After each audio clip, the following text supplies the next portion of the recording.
हर माँ बाप का रहता है एक सपना। वो सपना रहता है कि हमारा लड़का या फिर हम नीट की तैयारी करें, और नीट की तैयारी कब से करें, उसमें कौन कौन से सब्जेक्ट आ सकता है और हर सब्जेक्ट में कितने परसेंटेज होनी चाहिए, इस सब के बारे में इस वीडियो में बात करेंगे। लेकिन बात कर लेते हैं कि यहाँ पर नीट के बारे में उसको प्रोसेस क्या होना चाहिए, उसको सब्जेक्ट क्या होना चाहिए। बहुत स्टूडेंट के कंफ्यूजन ये रहता है कि हम तो मैथ से पढ़े हैं और फिर हम डॉक्टर बनना चाहते हैं, इंजीनियर नहीं बनना चाहते हैं, तो उसके लिए ये वीडियो बहुत बेहतर होने वाला है। चलिए बात कर लेते हैं कि उसमें सबसे पहले उसमें से आपको सब्जेक्ट क्या होनी चाहिए और पास क्या होनी चाहिए। तो सबसे पहले बात कर लेते हैं कि पास के बारे में। तो आपको सबसे पहले यहाँ पर आपकी 12th यानी कि 12th पास होनी अनिवार्य है। अगर आप 12th से पहले आप चाहते हैं कि नीट की तैयारी करें और नीट में एडमिशन ले ले, तो कभी आपको हो नहीं सकता है, इसलिए आपको 12th पास होना जरूरी है। और 12th पास कैसे होनी चाहिए, आप एक बार में हो सकते हैं या फिर आपको जब भी एक बार एग्जाम दे रहे हैं उसमें आप कोई भी सब्जेक्ट में कोर्स लग गया है, उसमें आप फेल हो गए हैं, तो आप दोबारा एग्जाम देकर निकाल सकते हैं और दोबारा के बाद आप अपनी नीट के लिए आप अप्लाई कर सकते हैं, वहां से आपको सिलेक्ट कर लिया जाएगा।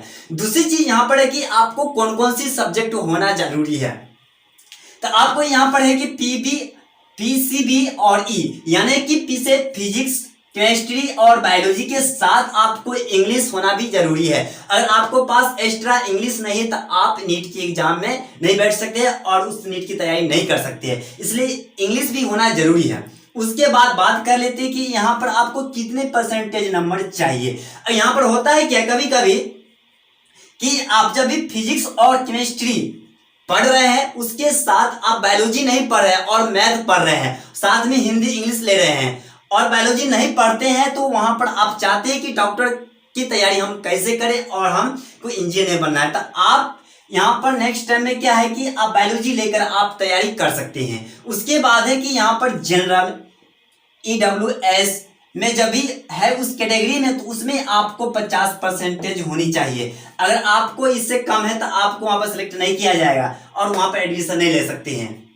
उसके बाद है जनरल फिजिकल में आपको 45% होनी चाहिए, अगर इतना परसेंट नहीं है तो। और यहाँ पर बात करते हैं कि यहाँ पर फिजिक्स, केमिस्ट्री, बायोलॉजी यानी और इंग्लिश चारों सब्जेक्ट को मिलाकर यहाँ पर इतना परसेंटेज पुराना होता है। यानी ये नहीं कि हमको सिर्फ फिजिक्स में, केमिस्ट्री में, बायोलॉजी में कोई एक सब्जेक्ट में 50% पुराना, ये नहीं है। यानी चारों सब्जेक्ट को लेकर आपको 50% मार्क्स पुराना होता है।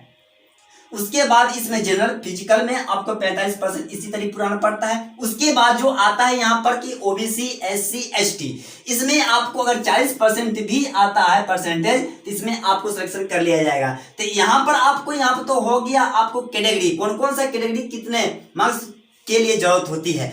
आप इसमें बात कर लेते हैं कि इसमें अगर जो होता है तो कितना एज लिया जाता है। तो एज के बारे में बात करें तो यहाँ पर मिनिमम जो होता है एज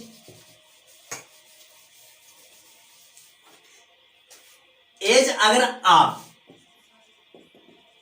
मिनिमम आपको कम से कम 17 वर्ष होनी चाहिए। अगर आपको 17 वर्ष से कम है तो आपको उसमें नहीं लिया जाएगा। जैसे कि यहां पर अगर आपको पास 17 वर्ष में अगर आपको 2 से 3 दिन भी कमी है तो उसमें नहीं लिया जाएगा, क्योंकि अगर आपको एक तारीख पहला महीना और 2005 को हुआ है जन्म, तो यहाँ पर कितना पड़ जाता है। तो यहाँ पर अगर साल के होने में एक दिन भी कमी अगर होता है तो उसमें आपको सिलेक्ट नहीं किया जाएगा। लेकिन अगर इससे अगर ऊंचा भी है, आप इससे जितना ज्यादा है तो उसमें बात कर लेते हैं कि यहाँ पर कौन सी कैटेगरी में कितना उम्र होनी चाहिए। सबसे पहले यहाँ पर है कि जनरल EWS, इसमें कम से कम आपको 25 लास्ट यानी 25 होनी चाहिए। उसके बाद OB, SC, ST में होनी चाहिए आपको 30 वर्ष, यानी कि आप 30 वर्ष से भी अधिक दे सकते हैं, लेकिन यहाँ पर नियम के अनुसार माना जाता है। उसके बाद मैक्सिमम डेट जो है आपको एज या मैक्सिमम यानी अधिक से अधिक एज यानी 25 वर्ष तक आप दे सकते हैं नीट की एग्जाम, उसके बाद नहीं दे सकते हैं। लेकिन यहाँ पर आप देने के लिए दे सकते हैं आप उस जितना भी उम्र हो, यहाँ पर कोई कैटेगरी बांटा हुआ नहीं है। लेकिन लास्ट टॉपिक एक और बात कर लेते हैं कि यहाँ पर जब भी आपको कि जैसे यहाँ पर PCB यहाँ पर यानी कि फिजिक्स, केमिस्ट्री और बायोलॉजी के बारे में बतलाए थे,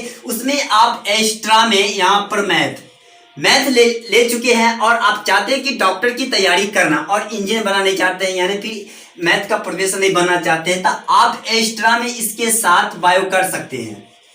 बायो ले सकते हैं और वहां से आप तैयारी कर सकते हैं और आसानी से आप नेट निकाल सकते हैं। तो यहाँ पर नेट की एग्जाम यहाँ पर आप समझ में आ गया कि नेट की तैयारी कौन कौन स्टूडेंट करता है, किसको पास होने के बाद कर सकता है। इसको एक बार और रिफ्रेश कर देते हैं। जब भी आप नेट की एग्जाम की तैयारी कर लेते हैं, या आपकी सपना होता है या फिर आपको माता पिता की सपना होता है कि हमारा लड़का डॉक्टर बने, तो वहां पर नेट के लिए आपको 12th पास होना जरूरी है। उसके लिए जनरल के लिए आपको कैटेगरी में 50%, ओबीसी कैटेगरी में जो आती है SC ST में उसके लिए 40%, और यहाँ पर एक कैटेगरी और है जिसके लिए 45%। तो यानी 50% से लेकर और 40% के बीच जिसको भी परसेंटेज आते हैं या फिर उससे ऊपर है तो उसके लिए बहुत अच्छी बात है, लेकिन 40 अगर नीचे है तो उसके लिए नहीं लिया जाएगा। उसके बाद बात की है सब्जेक्ट के बारे में, उसके बाद की है एज के बारे में। तो आपको पूरी तरीके से समझ में आ गया होगा कि आपको करना क्या है और कौन कौन व्यक्ति इसमें कर सकता है। तो अगर आपको ये वीडियो अच्छा लगा तो एक चैनल को सब्सक्राइब जरूर करें, क्योंकि इसी प्रकार के वीडियो इस चैनल पे अपलोड करते रहते हैं और अच्छी जानकारी देते रहते हैं। लेकिन एक बात और है कि यहाँ पर अगर डॉक्टर की तैयारी आप करते हैं तो उसके लिए यहाँ पर मेडिसिन के बारे में बताते रहते हैं और एजुकेशन के बारे में बताते रहते हैं। ज्यादातर इसमें मेडिसिन के बारे में बताते रहते हैं, एजुकेशन से रिलेटेड कम वीडियो रहता है और मेडिसिन से रिलेटेड वीडियो ज्यादा रहता है। तो आप यहाँ से आप थ्योरी से ज्यादा यहाँ प्रैक्टिकल आपको मिल सकता है, तो आप यहाँ से इस चैनल से कर सकते हैं। तो फिर नेक्स्ट वीडियो मिलते हैं, तब थैंक यू।